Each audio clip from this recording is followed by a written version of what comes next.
Welcome, friends, to this Wednesday evening Dhamma discussion and meditation.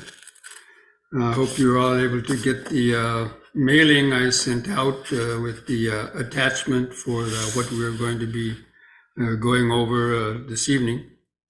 These are some of my, when I first started studying the suttas, when I was a young monk in India, I was reading the English translations, and these some of these sutras really stuck in my mind, and I've used them in some of my books, but they're nice little stories to illustrate about our senses and how to control our senses and the mind, which of course is what meditation practice is really pretty much about, the whole practice of Dhamma, you might say. So this first little story is about the tortoise. So the Buddha was giving this teaching to the monks. And he says, a tortoise was wandering about for its meal at the evening time along a riverbank.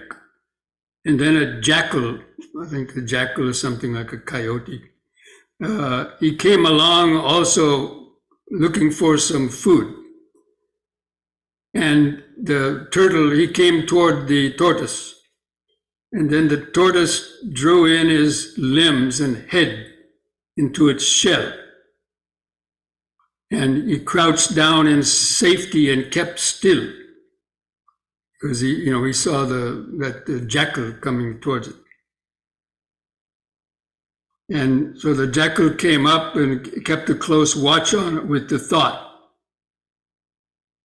And so the jackal was thinking, as soon as this tortoise puts out one or other of its limbs or head, I will seize it, crack its shell, and eat it.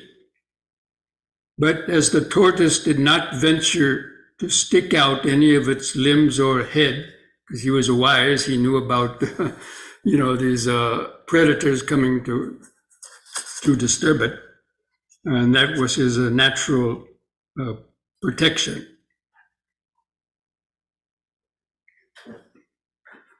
So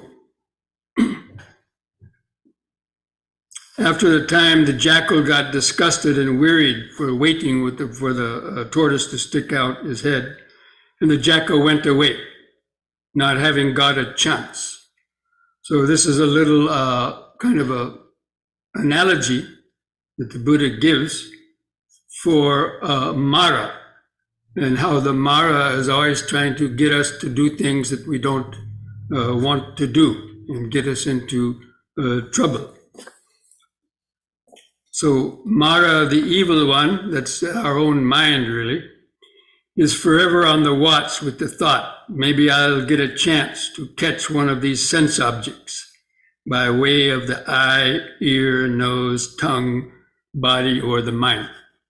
Because our senses are always open, and our mind, with its conditioning of desire or aversion, is always on the look. When something pleasant comes in to any of the senses, the mind, reacts to it and has that desire to try to catch it or consume it, or aversion also, being annoyed or irritated by unpleasant sight, sound, smells, tastes, body sensations, and even our own thoughts. And so we react to those, and we create karma. It'll lead us to sometimes breaking the precepts, or at least repeating unhealthy habits that the mind gets addicted to. So that simile of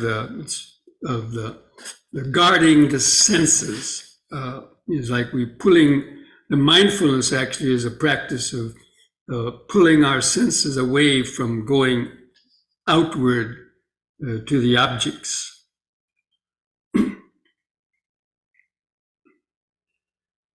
So the Buddha is telling Therefore, monks, you must keep watch over the doors of the sense faculties, applying such control as to not be misled by the outer qualities or the lesser details of objects. In this way, coveting, unskillful, unprofitable states won't have a chance to arise. And Mara will go away, rejected, not getting a chance. So as the jackal did not get a chance at the tortoise, the Buddha is telling the monks, be ye like the tortoise, the shellback, and you will conquer Mara. Even as the tortoise in its own shell shelter withdraws its limbs, so too the disciple holding heart composed, intent, leaning on nothing, injuring never his neighbor, from evil and danger wholly freed. And they speak ill of no person. So this was the Buddha's instruction on how to, my glasses keep sliding down on the nose. So how to guard the senses. And even last week there was a question by someone, one of you, that suggested, how do we follow the Buddha's teachings in order to not to be tempted into following our senses? And so to remember that actually the practice of mindfulness is like the turtle pulling its feet and head into the shell, so that mindfulness as well as clear comprehension, and also the aspect of understanding the nature of impermanence and so on, so that we can use that understanding to help us resist that temptation to indulge, let's say, into any unhealthy or habits and so on, especially the ones that we're trying to overcome by contemplating them in one of the various ways that the Buddha has given. Now, having said that much, does any of you have any questions as to that particular aspect of the training before we go on to the next one? So you can feel free to just go ahead and ask a question if you have any questions about that. But it's really because we focus on the outer details of the objects. Whenever we see, hear, smell, taste, touch, we remember that object, and then we start especially either thinking about the pleasant aspects of that object or the negative aspects of the object. Let's say you see a type of a food that you don't like, then you say, oh, I don't really like that food. So you're reinforcing that idea that you don't like that food, because basically it's just in our mind to a large extent, or it's pleasant details. So that is the training actually in guarding the senses and being able to apply this understanding, not focusing on the details, the pleasant details which would cause desire or lust to arise, or the negative, painful aspects of it that would cause aversion to arise. So that's really, the essence of how to practice the sense withdrawal. Because if we don't have that understanding of the dangers in pursuing the sensual desires, then we'll 9 times out of 10 or indulge it, and then we kind of regret it later, like eating something that you didn't want to, or something else. Because every time we repeat an action, it makes it stronger, and every time we resist a temptation, it makes it weaker.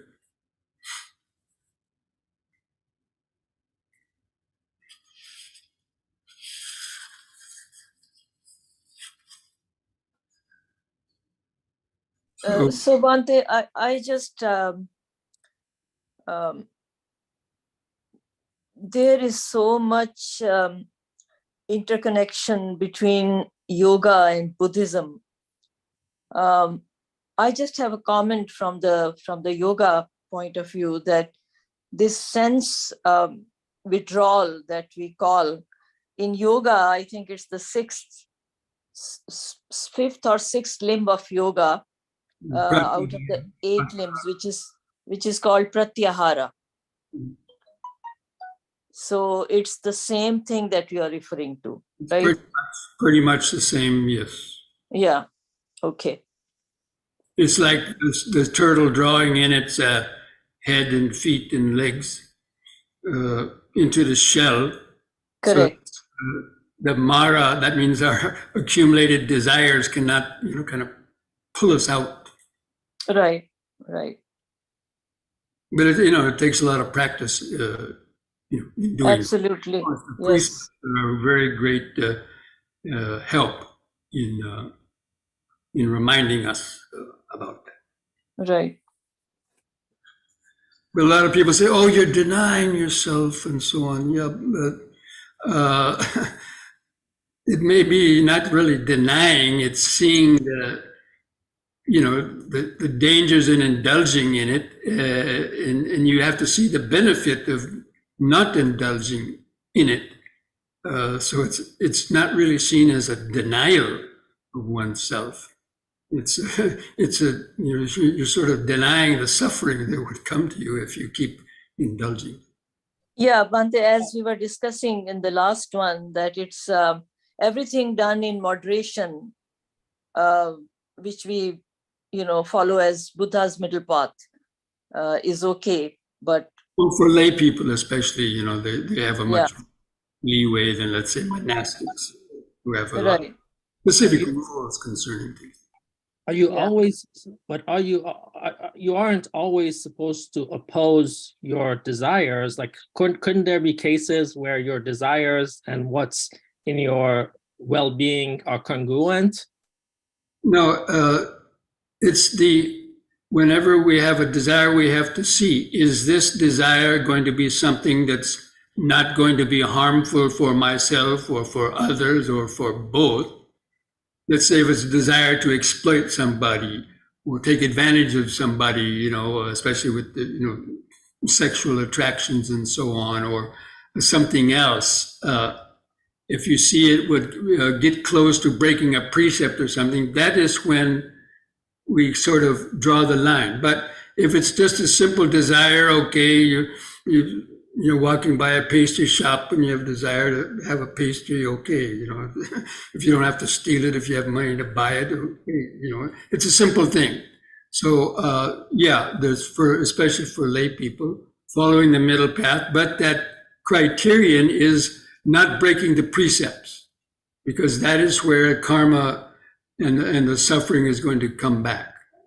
But also if you're trying to overcome certain habits, that also is part of it, because if you keep on, like say if a person was trying to lose weight, for example, if that was what they wanted to do, and so, but if they had a desire to eat all the time, they smell something, then that's going to be contravening what their intention is, right? So that's why we have to have that right understanding has to always be. Bhante, so going back to the example of seeing say item of food that you don't like, that one I don't like. So what if what I do is note the dislike and observe that this is ill will, or this is what not liking feels like, I tend to note and observe. Do you have any comment on that? Yes, that is the sort of the first stage of the mindfulness. Is to first, sort of set up that ability to watch the mind and its reaction. But then you can apply, if it's not strong enough, you can apply, because, I had this experience when I was young, before I was a monk, and I hated avocados really, and they caused me a lot of suffering when I had to eat them. It's a well-known story that I've told many times. But, I sort of changed my mind because I kept telling myself, avocados are good, avocados are healthy things. And I was able to even force myself to eat it, like hold my nose and stick it in the mouth and I gag a few times, but little by little I overcame it. And first I developed a, detachment to it, but now I actually like avocados. So you can change your attitude toward things, because it's all in the mind, really. Everything we've grown up with, we have our likes and our dislikes, but really they're largely in our mind, because we can see everybody around us may like the things we don't like and dislike the things that we like, right? So if something in itself had an inherent value of being something good or bad, pleasant or unpleasant, then everyone would basically should experience it in the same way. But we know that's not true.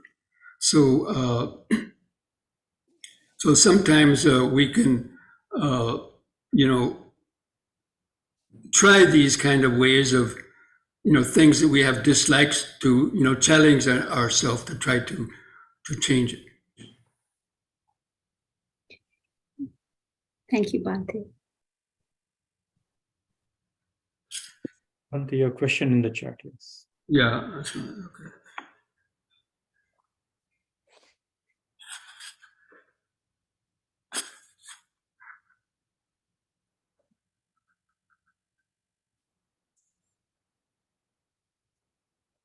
The Buddha included mind in the sense withdrawal and distorted simile. For householders and at workplace, we have to use the mind continuously. You can understand restraining your. Well, you can restrain your mind. Let's say you have a negative thought come up. It's not concerning anything you're doing in the moment, like with your family or so, but just some negative thought. So you withdraw the mind from thinking about it, like some ill will, for example. You start to think about somebody who cheated you last week or whatever. Then instead of there's no need to indulge in that. It's not going to do you any good. Most of it. So we can withdraw our mind from that too. That means to think about something else. In other words, that's the basis of metta, isn't it? If we have ill will towards somebody, then we try to generate the opposite thoughts. And maybe this person be well and happy. May they be free from their suffering. So that's the way that we can work on our mind.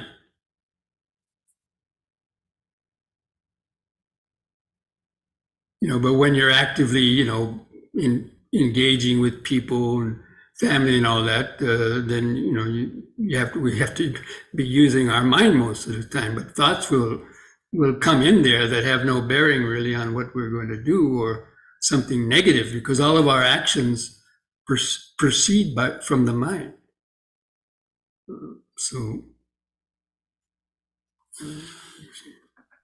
Hi, Bhante. I have a question that's sort of a follow-up to that, as regards with just interacting with people. I find it a lot harder to be mindful when I'm socializing or interacting with people than sort of when I'm alone or working or whatever. And so I was wondering if you have any comment on that. Well, no, that's a very important topic, because, yeah, it happens all the time.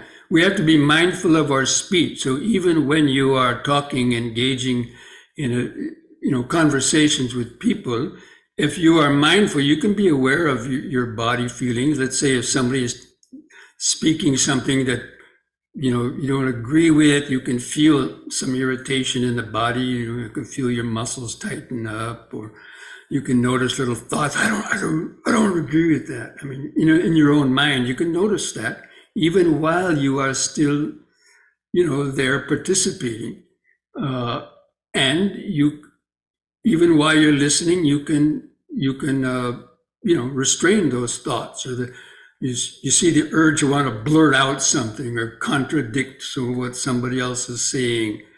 Maybe it's some ego that's involved there, and you can see that, and you can just keep quiet. So you can do that. It takes training, but that's what mindfulness is about. And that's why we practice it in meditation practice, sitting in meditation by ourselves, because these thoughts come up. And if we can do it while we're sitting in meditation, when it comes up when we're actively engaged in people, at least we'll be in a little bit better position to be able to exercise that. Thank you, Bhante. Okay, there's another chat message. How do we draw the hands and feet of our urges if the desire is too strong? Well, that's what I was mentioning just a little bit before. If they're really strong, then that's when we have to apply this clear comprehension and the right understanding. We have to apply the removal of distracting thoughts or urges, as the Buddha had advised in the Vitakka Santana Sutta, about contemplating the danger in those objects and how fleeting, or the simile of how sense desires are like a pit of charcoal, or things like that. We have to use our understanding of them to think. Bring up these reflections, right? So we're reflecting on, so that they combat the strong desire to go out for the object. If there's nothing to combat it with, then we're just going to give in and, indulge in that. So we use these various techniques that the Buddha has given us to help us in resisting those urges. So that's why it's useful to learn. That's why we study the Dhamma, because there's so many gems of how to train our mind within the suttas, but a lot of times they're not really talked about in popular books and things like that. People prefer all this New Age, Western psychology and so on, which may be useful, but still there's a lot of very useful and valuable advice, that the Buddha gave in the suttas that we can apply to. Because we need all the help we can get, right? Because, the defilements are so deeply entrenched that it needs to be worked on from different perspectives. So the precepts are one thing. Basically the three trainings in Sila, Samadhi, and Panya, these are the ways that we combat our negative mind. By the Sila helps us in the outward way. Okay, we have these precepts. I'm not going to use this kind of bad speech. In actions and so on. But then the urges are still there. So in the practice of concentration, when you learn to concentrate and calm your mind, then temporarily those urges don't come up either while you're in the meditation, of course. And then that's why the last stage of the Panya, that means actually gaining the very deep insights that weaken the sort of infrastructure of the unconscious mind, to weaken the actual roots of greed, hatred, and delusion. So, that only comes through attaining those levels of the 4 levels of the enlightenment. Okay.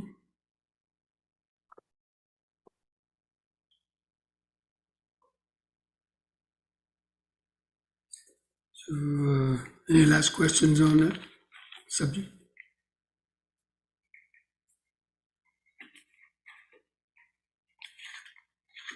So we could go on to the next one,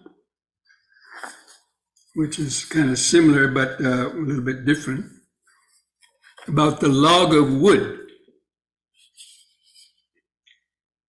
And so again, the Buddha used to teach by what he saw around him, like the tortoise, teaching the monks how to be like a tortoise.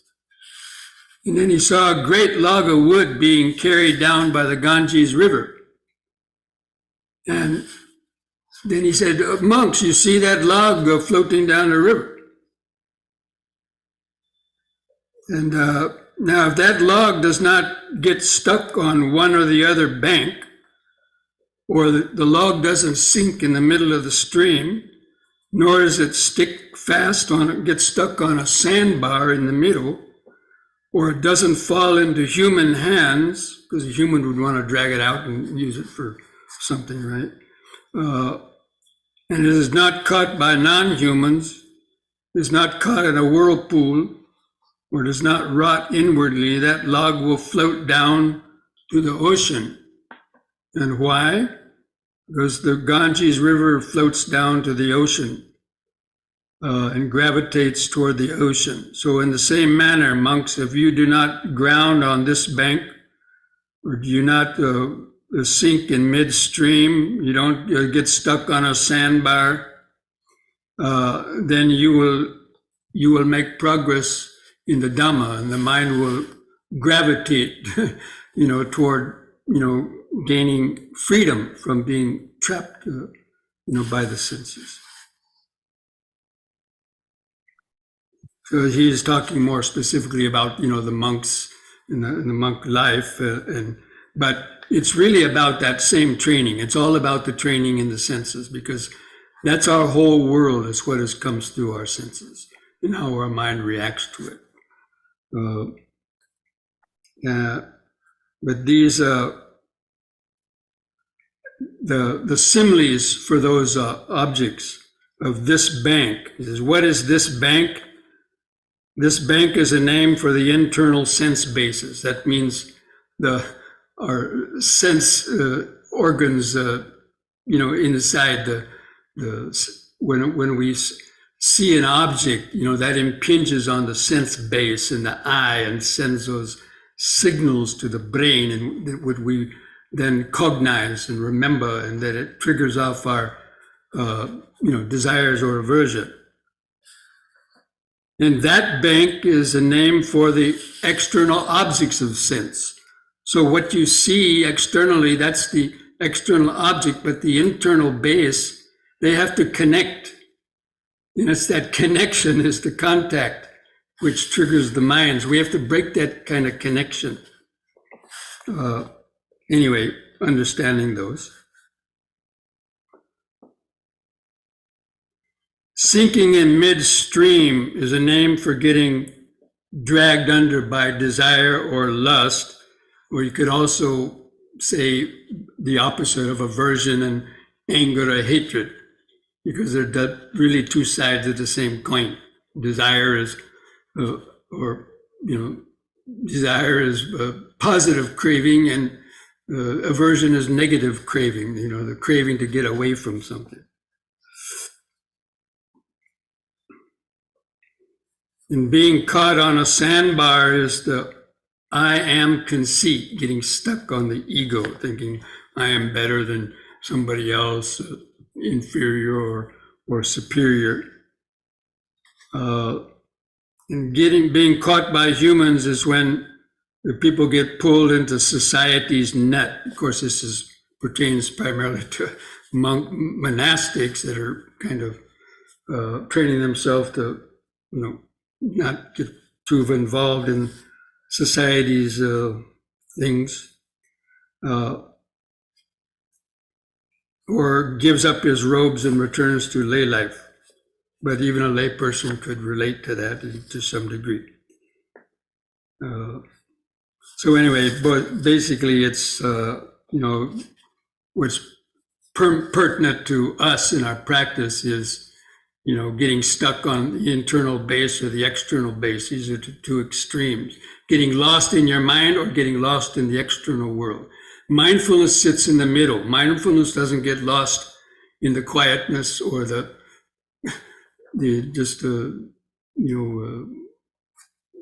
fantasies in the mind, and it doesn't get lost in the external world. So it sort of sits in the middle and is aware of both the lure to get lost internally or to get lost externally. So, because basically our mind is, it's floating down this river. I mean, river of life. The senses are open for business 24/7, right? And everywhere we go, we're getting bombarded by sound, sight, smell, taste, touches, and thoughts. And the mind, in its unrestrained, conditioned reactions, that's what creates so much stress, anxiety, worry, and fear in people, because they don't know how to sort of, well, people don't like the word control, but it is kind of controlling. But we control it through mindfulness and wisdom, not by some forced control. Although in the beginning, sometimes we have to kind of forcibly control ourselves because the urges are so strong. But anyway. So does anybody have any comments to this second sutta? Could you elaborate? You said consciousness. I lost concentration for a second when you were talking about consciousness or mindfulness, rather, sitting in the middle of, was it in the middle of subject and object, inside and outside? Is that what it was? Well, it has a lot of meanings. The first is the middle path, avoiding the extremes of sensory indulgence and then or the extreme of denying yourself totally. But basically that means, yes, getting lost inwardly or in your mind.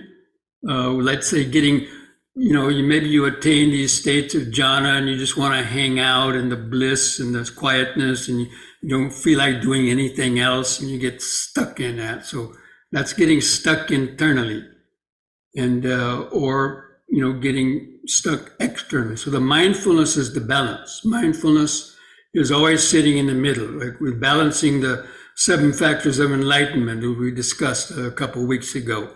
We're balancing the 5 spiritual faculties between, concentration and energy, wisdom and ignorance.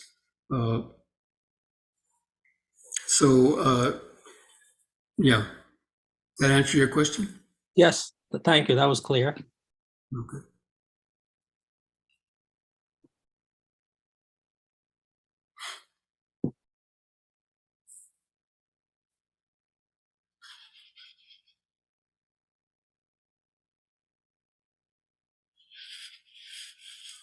What is this? Oh, there's another chat. Okay, we'll look at that now.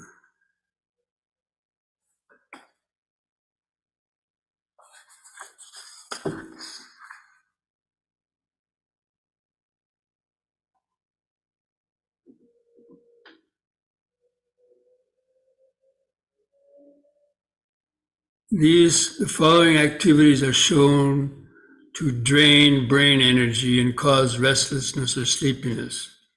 Decision-making, concentration, sense deprivation, logical analysis. I think in one of the suttas, the Buddha says he had to press his teeth to continue his concentration.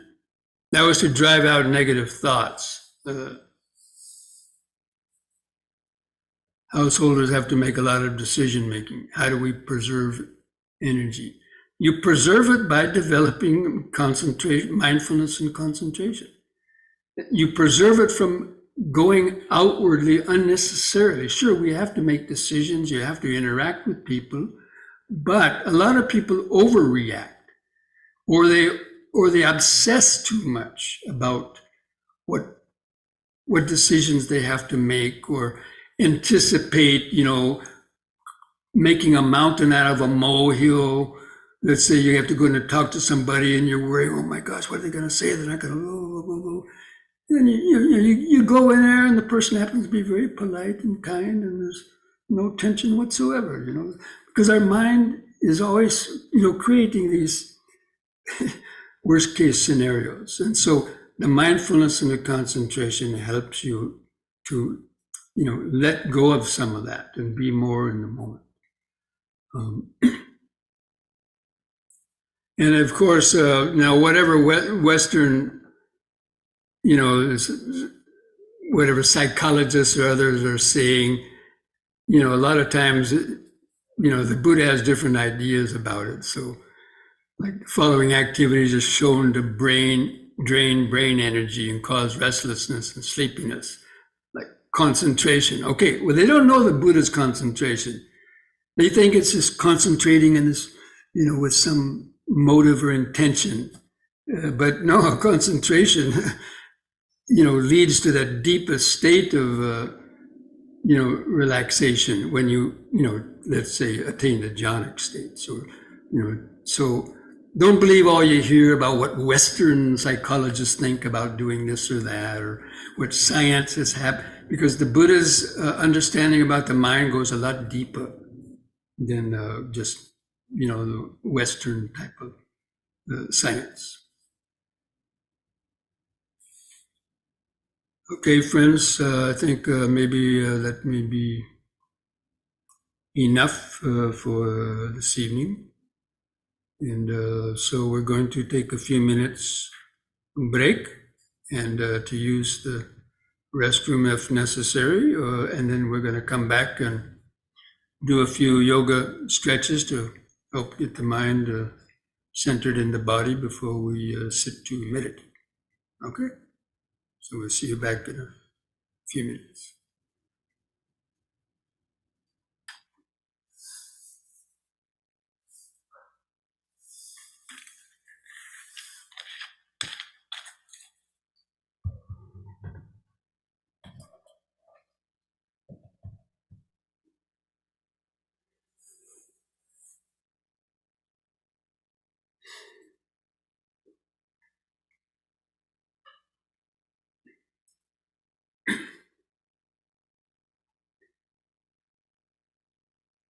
Okay, friends, so start to sit comfortably in your sitting posture. Try to align your back, the spine, and the back of your head in a straight line. And keep your chin lifted up level with the floor.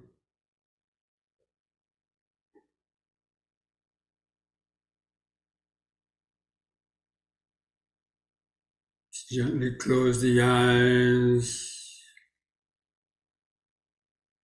Just feel the eyes and the socket. The eyelid stretched over the eyeball.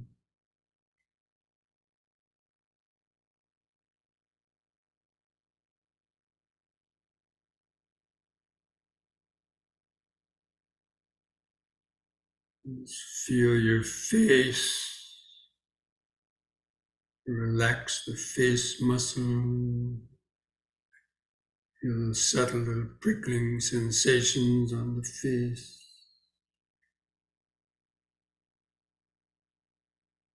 We're just going to let our awareness kind of move down the body, keeping the attention in the body. The head of the tortoise kept in its shell.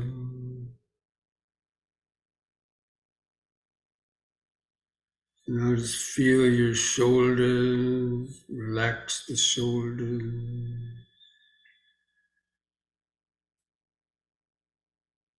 Feel the clothing touching the skin of the shoulder.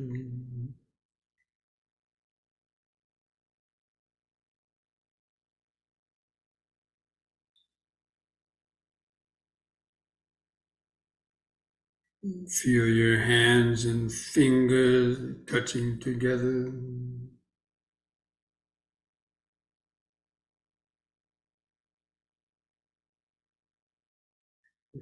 Feel any other sensations in the body.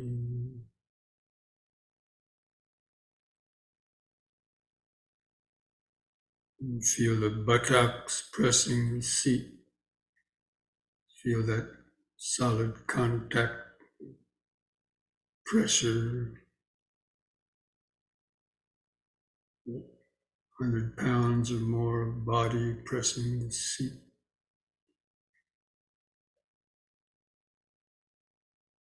Just remind yourself of sitting,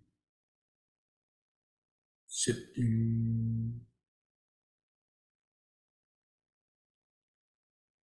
You feel the natural inward curve of the lower lumbar spine. It supports the weight of the upper body.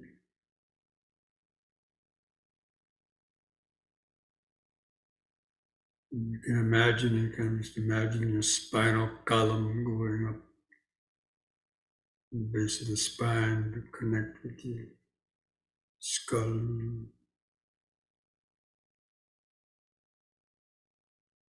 That's really where our life takes place, in the nerves of the spinal column that connect the body to the head.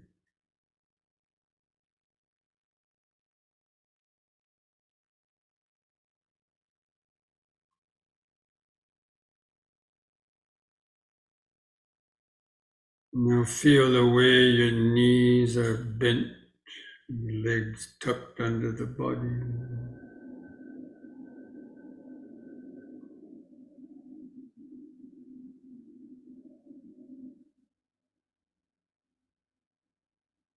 You feel your feet and toes. Try to feel the subtle tingling, pulsing sensations in your feet or toes, where they touch the floor. You just remind yourself of sitting, sitting.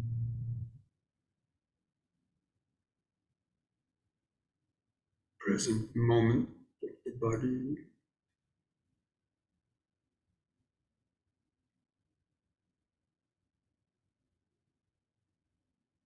And let the awareness kind of move back up and rest on the eyes again. That point on the eyes, try to feel the outline of the sitting body.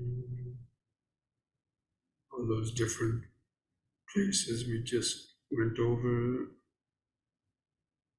all of them make up the outline of the body. Head, shoulders, arms, hands, legs, feet. It's like a mental silhouette.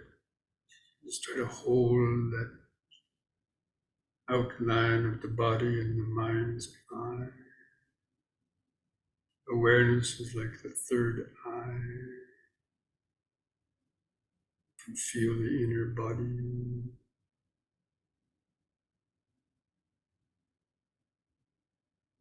Just remember sitting, sitting,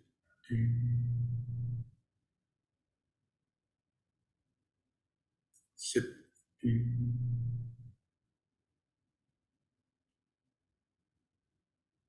And begin some deep, slow breathing again, like we did during the yoga. Try to take about 3 seconds to expand your abdomen, rib cage, and upper chest. Breathe the air into the upper chest. Hold the air in for 2 or 3 seconds to allow the oxygen to get into the bloodstream. And try to feel the last bit of air go out of the lungs and the out breath. Just continue taking several deep, slow breaths like that, cultivating this mindfulness. Breathing in, letting go of the past and future.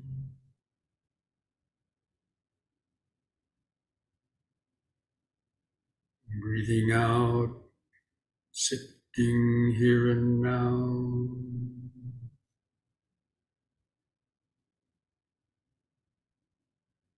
Breathing in, letting go of the past and future.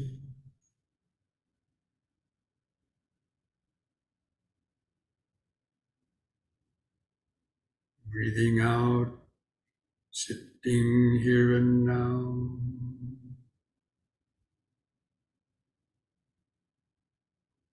Breathing in, feeling the whole body.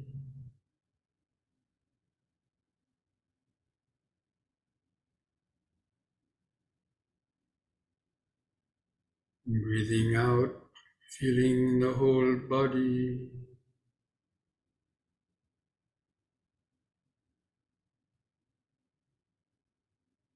Now we're going to count the breaths from 1 to 10. Try to develop a more continuous concentration on the breathing. Try to continue to take some slightly deeper breaths to help feel it easier. I'll do the counting for you. Just try to follow that in your mind. So with the next expanding in breath, mentally count to 1. Hold the breath 1 or 2 seconds. And with the contracting out breath, also count to 1.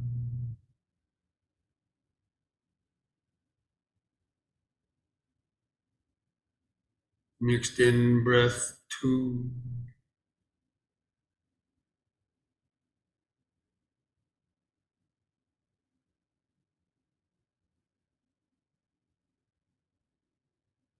Out breath 2.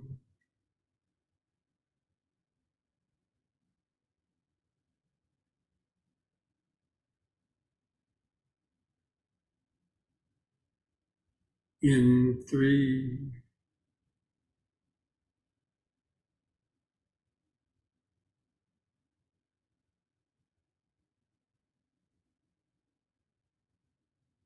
Out 3.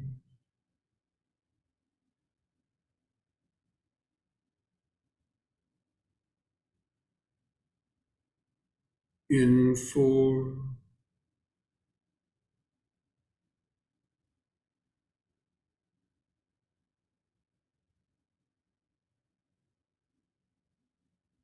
Out 4.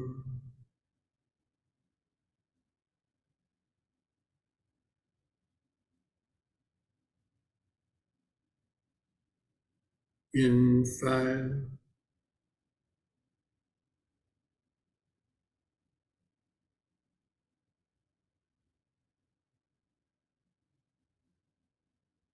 Out 5.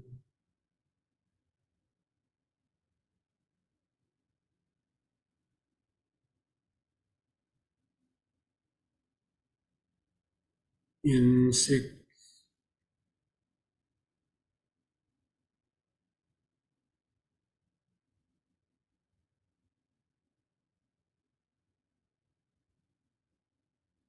Out 6.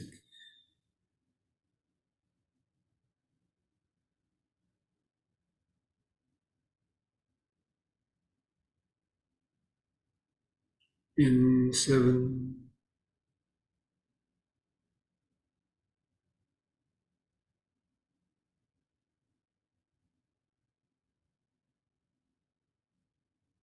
Out 7.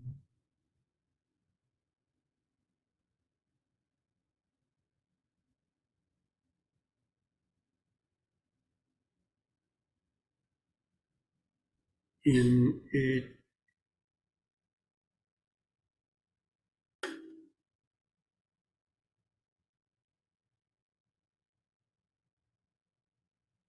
out 8.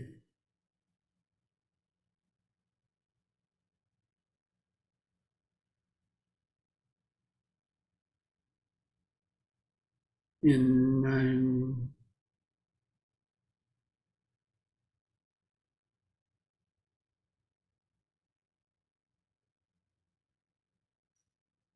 Out 9.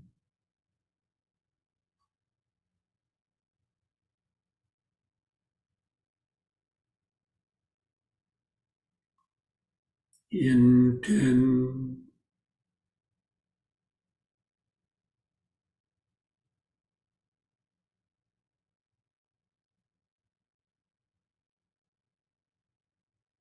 Out 10. And just continue the counting. Let the breathing return to its uncontrolled, shorter, irregular rhythm. You continue to feel it. Keep your attention focused on the movements of expanding, contracting, abdomen, rib cage, your chest, wherever you feel it the easiest, or all three of those places. Just make that the main focus of your body-centered awareness. Just knowing when the breath is coming in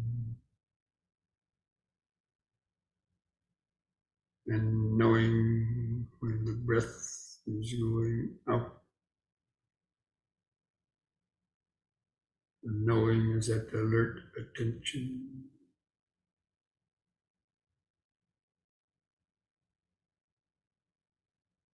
You can feel those sensations where the clothing rubs against the skin, the stomach, rib cage, your chest. Makes it easy to notice the breathing.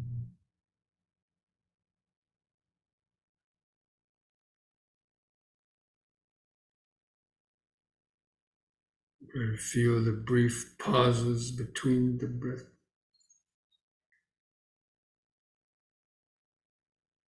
After the in-breath, there's a brief pause, maybe just a fraction of a second, sometimes longer.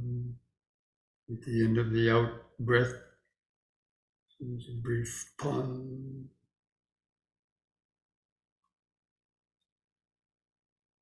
During those pauses, feel the outline of the body. Remember that you're sitting.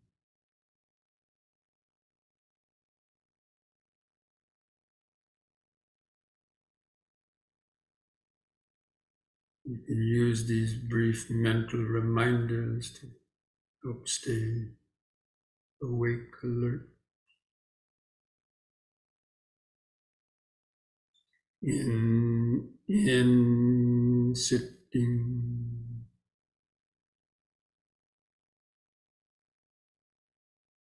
out, out, sitting. It's the ongoing, continuous, present moment of this breathing body. In sitting,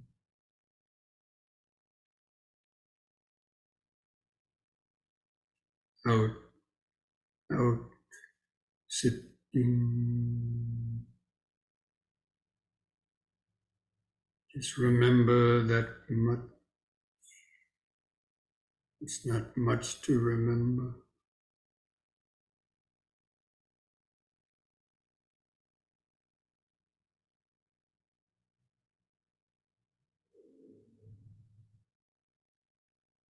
Breath by breath, moment by moment.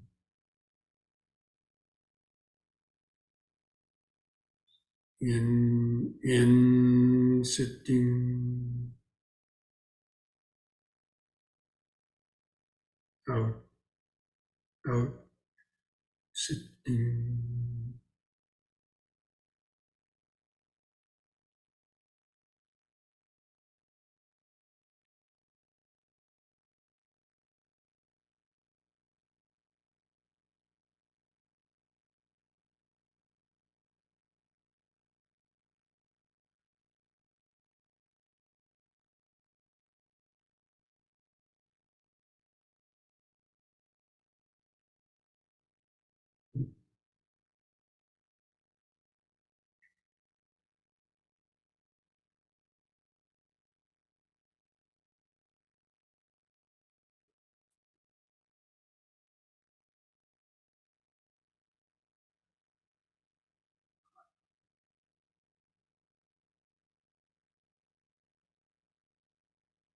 Notice how each breath is different.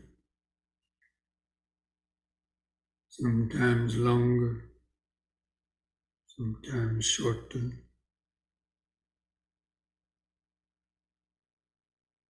Sometimes you feel it more in the abdomen, sometimes you feel it more in the rib cage, the chest.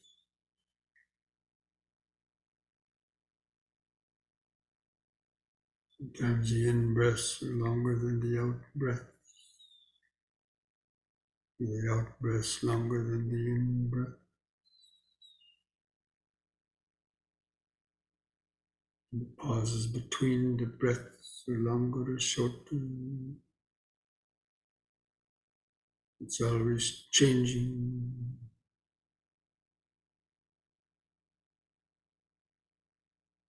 It's mindfulness of the breathing.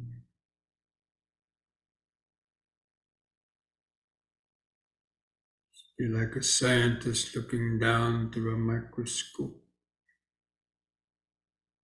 observing some experiment.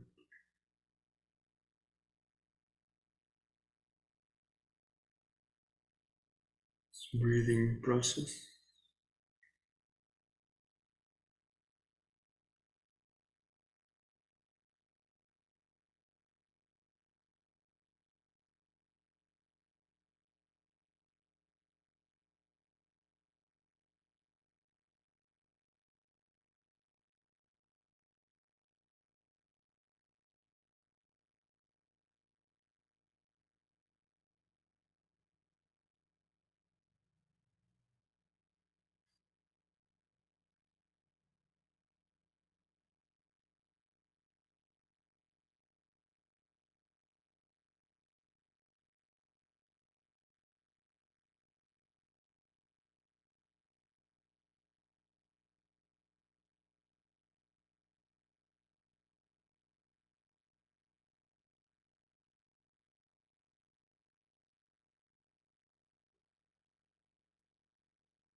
At the same time, be alert for thoughts trying to steal your mind away.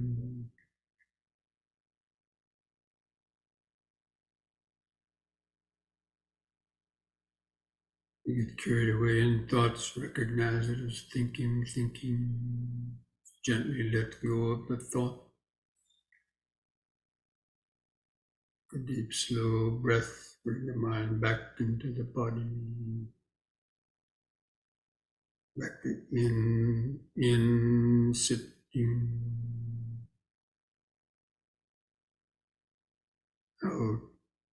Out, sitting.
The pauses between the breaths, check the posture. Spine is slouching, mindfully straighten up.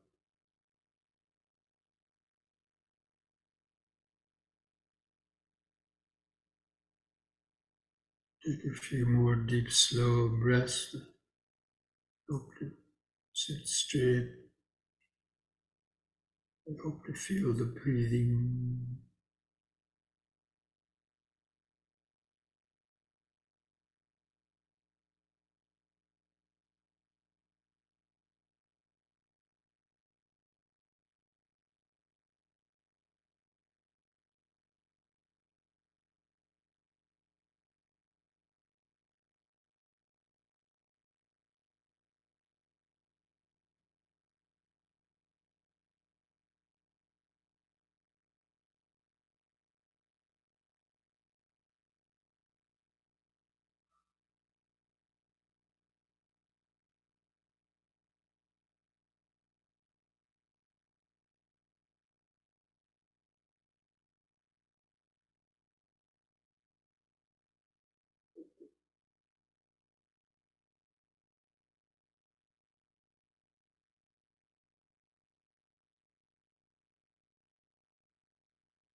Breathing in, sitting.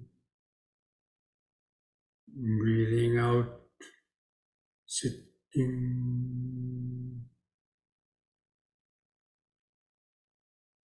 Keep bringing the mind back, be grounded, centered, the breathing body. Mind being centered in the breathing body is like the tortoise. You pull its head and limbs inside the shell.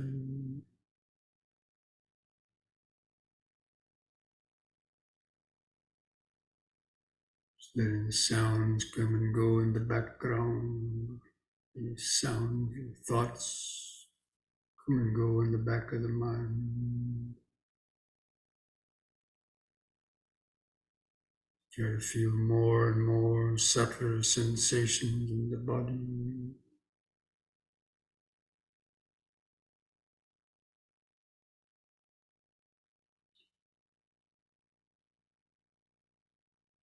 The breathing is always there in the center of the body. All around it, other sensations are coming and going. Itchy sensation, body movements, aches or pain.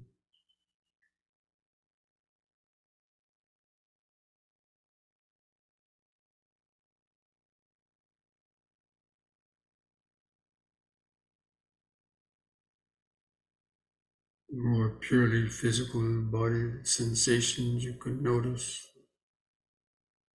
Less chance for the mind to get lost in external distraction or even internal thoughts in our mind.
Mind gets distracted by any sounds.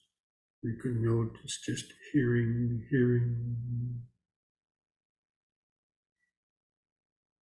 Sound vibration coming and going.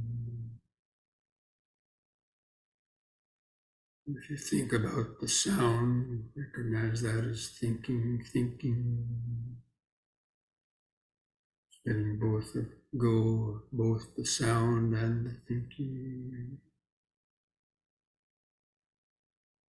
Always coming back to this in, sitting, out, sitting, breath by breath, moment by moment.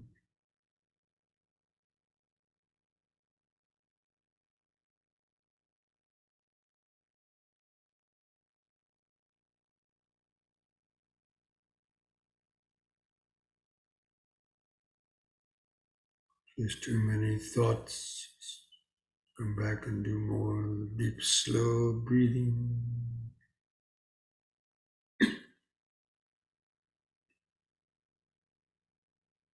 Help stay centered in the body.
Breathing in, sitting. Breathing out, sitting. So many different sensations come and go. Pleasure or pain come and go. Perceptions, thoughts, emotions come and go. Thoughts of I, me, or mine come and go.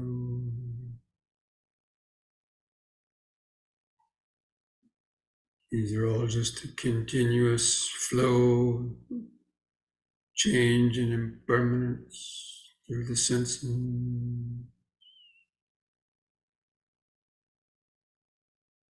Just beneath all of that change, pain, mental chaos, is the parallel dimension of now, present moment awareness.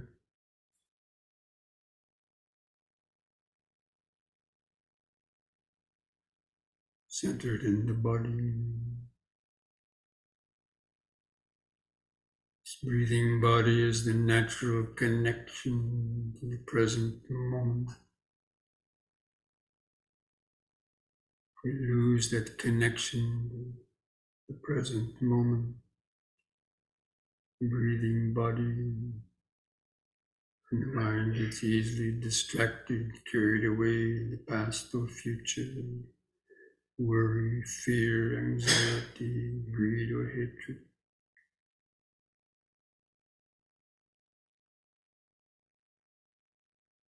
The breathing body is the middle path. Between being lost in thoughts or being asleep.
The awareness is calm and centered enough in the breathing body without many thoughts. Try to feel, become like an empty house with nobody home to answer the call knocking on the sense door.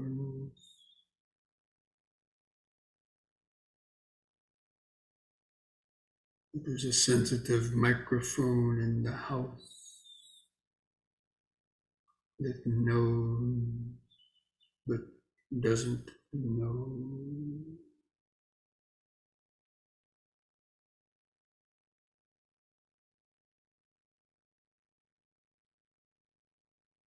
Natural inborn present moment awareness.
What perceptions or thoughts arise based on that sound vibration?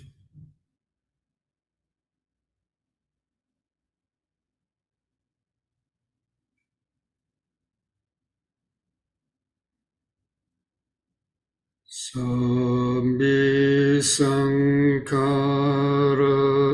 anicchati yada panyaya pasati atanabindati dukkhe Esamargo visuddhiya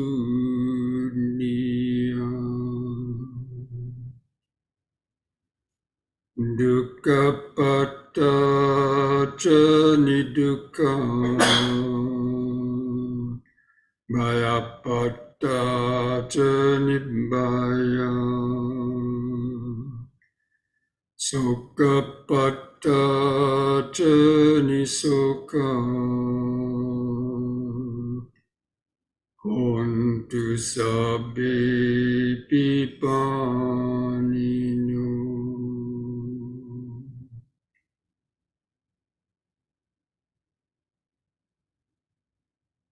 All conditioned things, the five aggregates of this body, mind, and world are impermanent. They arise only to briefly last, then vanish. When one sees this with the eye of wisdom, one becomes disenchanted with suffering. This is the path to freedom. May the suffering be free from suffering. May the fear struck be free from fear. May the grieving be free from grief. In this way may all beings live with mindfulness and wisdom. And thus spoke the Buddha.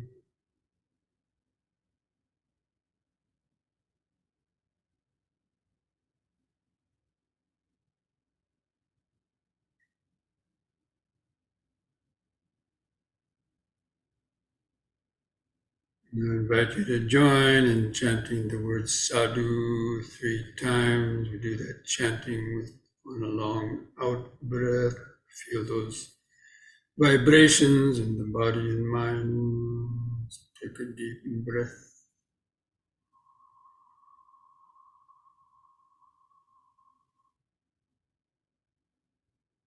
Sadhu.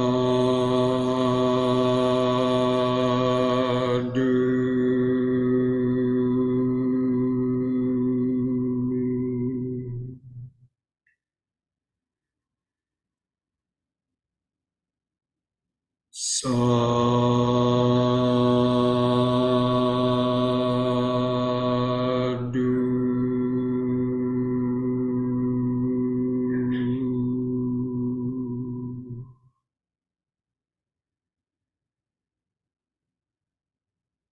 Sadhu.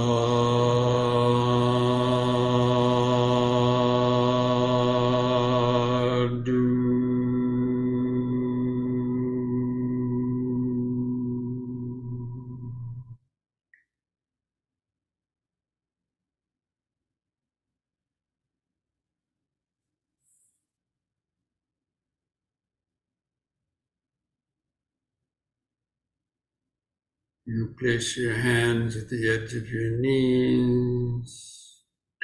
Take one more deep breath.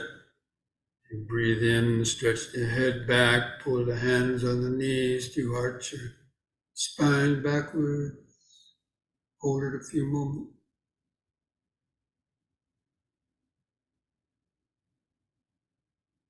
And lift the head up. On an out breath, press the chin to the top of the chest. Stretch the neck vertebrae.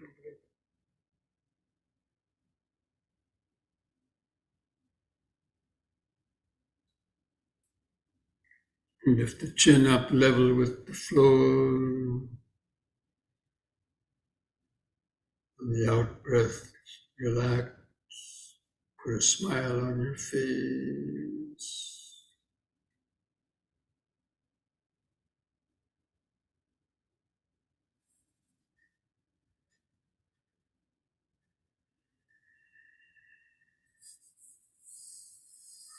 Okay, friends, so this brings our evening of some Dhamma discussion and meditation to an end. But again, awareness should never end. The practice of formal meditation should be the training for continuing our mindfulness in the daily life. Try to practice your M&Ms during the day, minutes of mindfulness. Come back to the touch base with the present moment. Break that neurotic push to the future. Taking a few deep, slow breaths.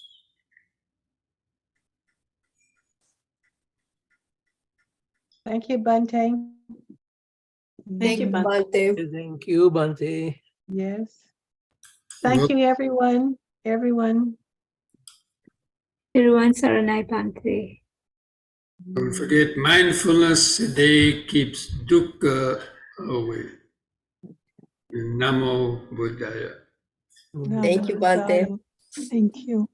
Good night, everyone. Good night. Good night. Bye. Good night. See you next week.